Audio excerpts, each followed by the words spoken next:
بسم اللہ الرحمن الرحیم۔ السلام علیکم۔ روزانہ واقعات سننے کے لیے اس چینل کو سبسکرائب کریں۔ دریائے نیل میں کشتی چلانے والے ایک ملاح کا بیان ہے کہ ایک دن ایک بہت ہی نورانی چہرے والے بزرگ میرے پاس آئے اور فرمایا کہ کیا تم مجھے اللہ کے نام پر دریا کے پار اتار دو گے؟ میں نے عرض کیا کہ ہاں۔ وہ بزرگ میری کشتی پر سوار ہو گئے اور میں نے انہیں دریا کے پار اتار دیا۔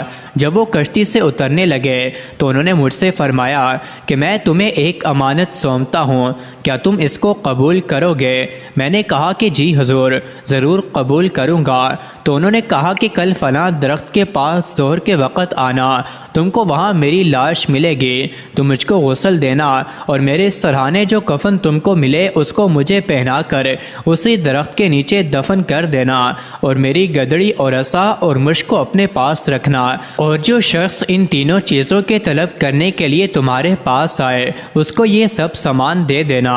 ملاح کا بیان ہے کہ میں ان بزرگ کی وصیت کو بھول گیا اور بجائے ظہر کے عصر کے وقت مجھے خیال آیا تو میں اس درخت کے پاس حاضر ہوا تو واقعی ان بزرگ کو مردہ حالت میں پایا۔ میں نے وصیت کے مطابق ان کو کفن پہنایا، اس میں مشک کی خوشبو آ رہی تھی۔ میں نے جو ہی ان کا جنازہ تیار کیا، ایک دم ناگہاں ایک طرف سے انسانوں کی ایک بہت بڑی جماعت آ گئی اور میں نے ان لوگوں کے ساتھ نماز جنازہ ادا کر کے اسی درخت کے نیچے دفن کر دیا اور اپنے گھر آ کر رات میں سو دیا۔ صبح سویرے ہی ایک جوان جو ناچنے گانے والے بھانڈ کا لڑکا تھا میرے پاس آیا۔ نہایت ہی باریک کپڑے پہنے ہوئے تھے، ہاتھوں میں مہندی لگی ہوئی اور بغل میں ستار دبائے میرے سامنے کھڑا ہو گیا اور میں نے اس کے سلام کا جواب دیا۔ پھر اس نے مجھ سے دریافت کیا کہ فلاں بن فلاں تم ہی ہو؟ میں نے جواب دیا کہ ہاں میں ہی ہوں۔ اس نے کہا کہ پھر جو تمہارے پاس میری امانت ہے مجھے دے دو۔ میں نے حیران ہو کر پوچھا کہ تمہیں اس کی خبر کیوں کر ہو گئی؟ اس نے کہا یہ نہ پوچھئے۔ میں نے کہا تم کو بتانا ہی پڑے گا۔ میرا اصرار سن کر اس نے کہا کہ بھائی میں اس کے سوا کچھ نہیں جانتا کہ گزشتہ رات ایک شادی میں ساری رات ناچتا اور گاتا رہا۔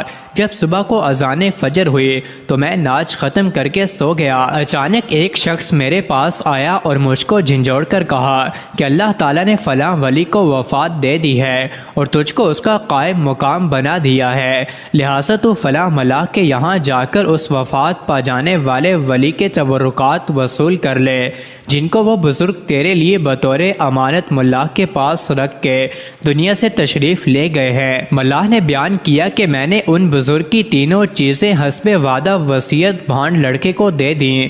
لڑکے پر سامان ہاتھ میں لیتے ہی ایک انقلابی کیفیت نمودار ہو گئی۔ اس نے باریک کپڑوں کو اتار کر میری کشتی میں پھینک دیا اور کہا کہ تم میرے ان کپڑوں کو جیسے چاہو بطور صدقہ دے دینا، اور خود ان بزرگ کی گدڑی پہن کر اور عصا مشک لے کر چل دیا۔